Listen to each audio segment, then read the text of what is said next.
Okay, so here we are again.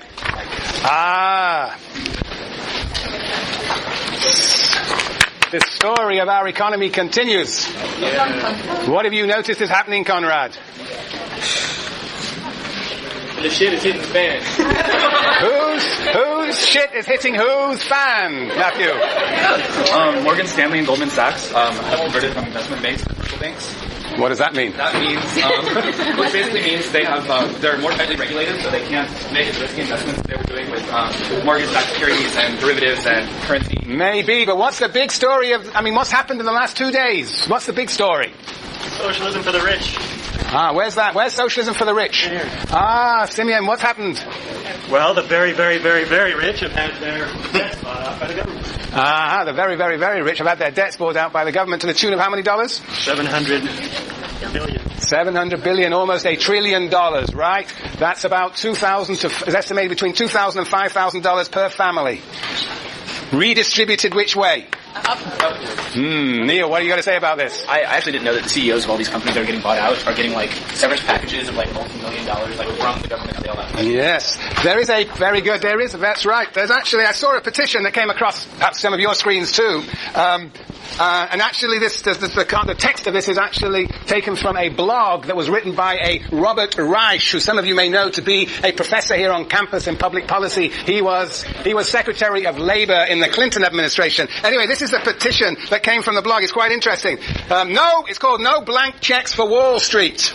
Congress is on the brink of making a one-sided deal to give George W. Bush a blank check to bail out his pals, offering nearly, or perhaps more than, $1 trillion taxpayer dollars to Wall Street to cover its bad debts.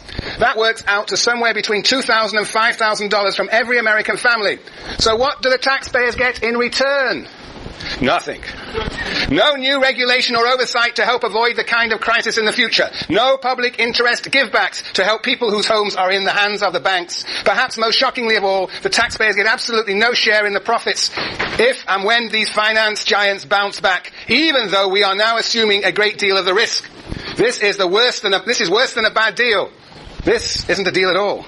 This is a blank check to some of the richest companies in the world. There is some good news, though. Congress doesn't have to agree to a blank check. Instead, it can choose to impose a few sensible conditions on the bailout to ensure that it will be used responsibly. Here are a few suggestions courtesy of Robert Reich. 1. If the taxpayers are shouldering the risk, the taxpayers should reap any eventual benefits. We accomplish this by giving the government an equity stake in every company we bail out, proportionate to the amount we give them. So we make an investment, and we get returns on our investment. If we're paying more than our fair share, the CEOs and executives should have to.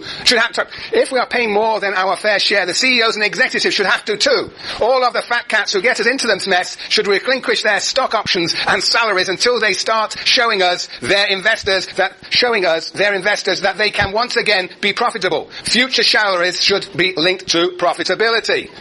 3. No more campaign contributions from Wall Street executives and PACs. Taxpayer dollars should be used to get our nation out of a crisis. They cannot be used to fund giant, powerful lobby operations that will be used to strong-arm Congress into making bad policy. 4. Better regulations start right now. Wall Street can't expect to take thousands of dollars out of your paycheck without agreeing to increased transparency and more stringent oversight, the kind that might have helped avoid this mess to begin with. 5. Bankruptcy judges get broader leeway to help homeowners. Why should we lose our homes so the CEOs can keep theirs? ? If Wall Street doesn't like these conditions, these were the 5, then it is welcome to find private investors to help it out of this debacle. But if the American people are going to take this hit, then we must have a say in the terms of the deal, even if we don't have an army of high-paid lobbyists at our disposal like they do. Congress must take swift and prudent action to avoid making a burgeoning crisis that much worse. Sign this petition today. Make your voice heard to all variety of members of Congress. So there you have it. So this is a handout, $1 trillion handout, basically to, what did you say, the rich and the super rich?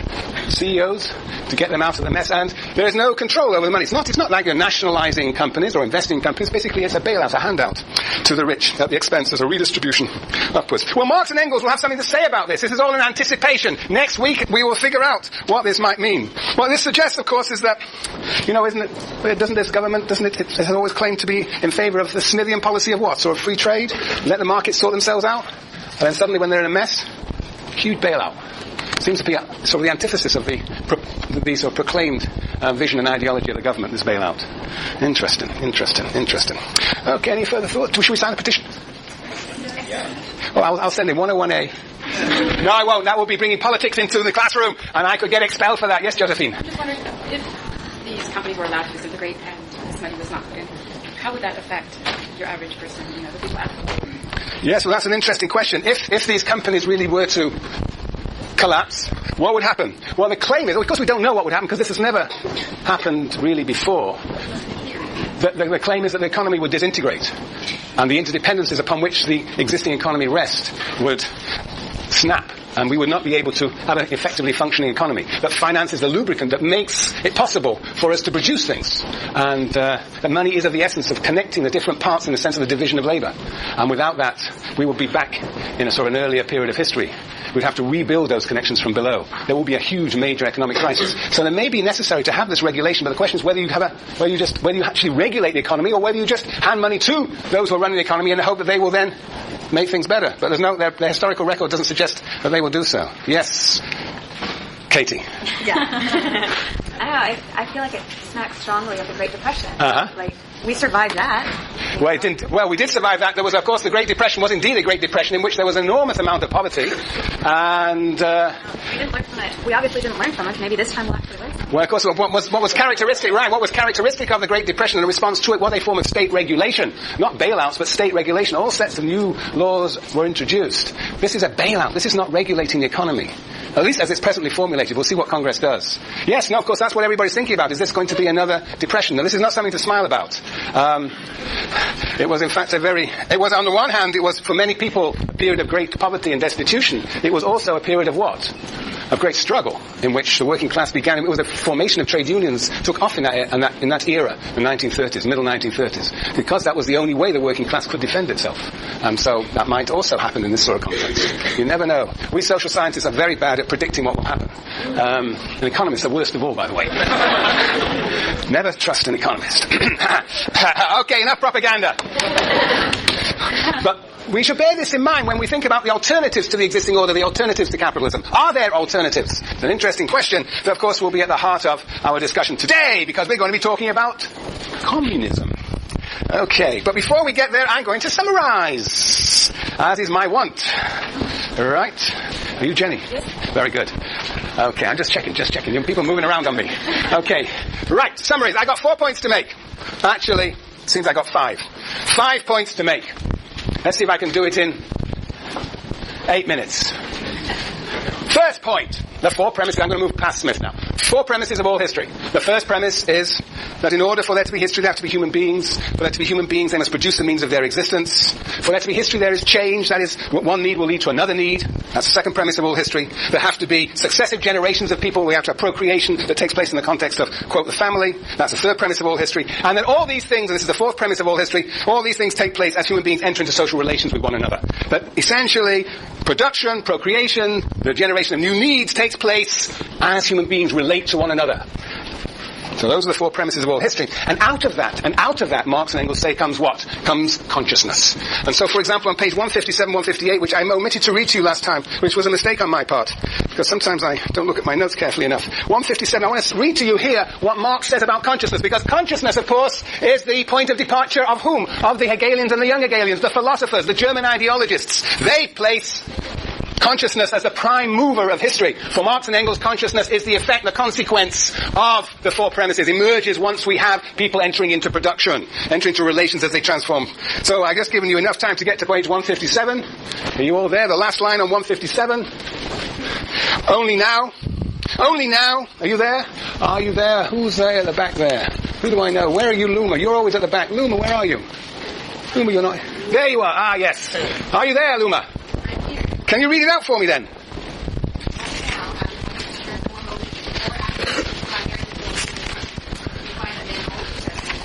Okay, I'm going to read it after.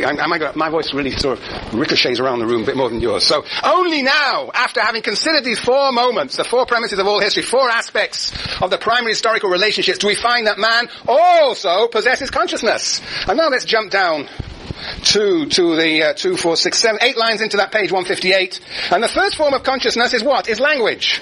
Well, perhaps we should even 2, 4, 5, 6 lines down from 158. 6 times down on page 158. Language is as old as consciousness. Language is practical consciousness that exists also for other men, and for that reason alone it really exists for me personally as well. Now, language, like consciousness, only arises. It's the first and most primitive form of consciousness. Language, like consciousness, and the most basic form of consciousness. Language, like consciousness, only arises from the need, the necessity of intercourse with other men. Where there exists a relationship, it exists for me. The animal, whoa! The animal. Beware of the animal. The animal does not enter into relations with anything. It does not enter into any relation at all. For the animal, what does he know about animals? For the animal, its relation to others does not exist as a relation. Consciousness is therefore from the very beginning a social product and remains so as long as men exist at all. What is he saying here? He is saying that consciousness, and in this case language, emerges as a result of human interaction, of humans entering into a relationship with one another. Consciousness is therefore a feature of human beings and not of animals, because animals do not enter into a relation with one another. As Adam Smith said, who has ever seen 2 dogs exchange in fair and deliberate way 2 bones? No. So basically Marx is saying the same thing, that animals don't enter a relationship with one another. Human beings enter into a relation with one another, and out of that relationship comes language. Language, in a sense, is what is necessary to facilitate the expansion of relations. But it emerges from relations. First relations and then consciousness. That is what Marx and Engels are going to say. And we will talk next time about the ways in which consciousness, though it is the effect of the 4 premises of history, though it emerges as a consequence of people entering into relations with one another as they transform nature, nevertheless has importance in shaping of history.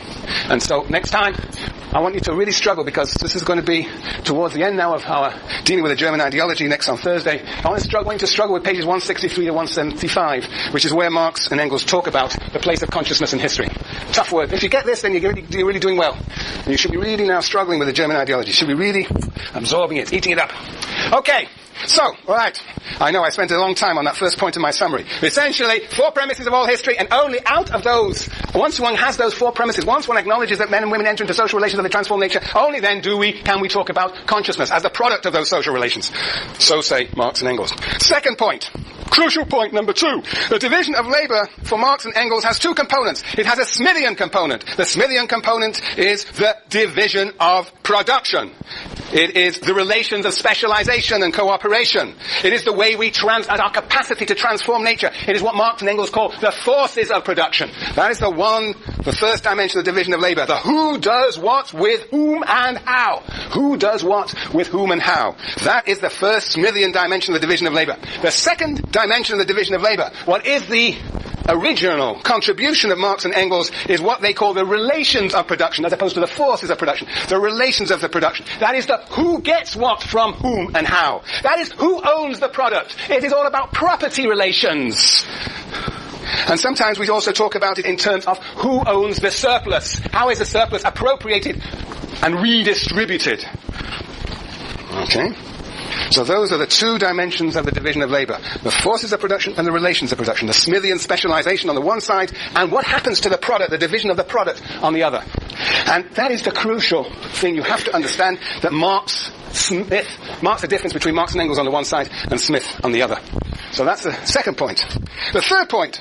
Do we understand this? How do we understand this 2-dimensional division of labor in relationship to the family? Well, in the family, Marx and Engels says on the one side you have the division of production, and that is measured, assessed by the natural division of labor in the family, the biological division of labor in the family. That is, who does what according to their particular physical capacities. So that's the who does what in the family, as opposed to the who gets what, which is the latent slavery in the family. Who owns what? The patriarch owns the labor, or the product of the labor of children and women, wives. So it's the who gets what. Those are the 2 dimensions of the division of labor in the family. And then we had some also interesting discussions about the nature of the family. So then leave that aside. That was the third point. The fourth point is, okay, from this we can now understand the concept of class. Class refers to the existence of a group of people who appropriate surplus from another group that produces the surplus. And the relationship, what is it? What is the relationship called between the class that appropriates from the producing class? That's a relationship of exploitation. Exploitation has a very technical meaning in Marx.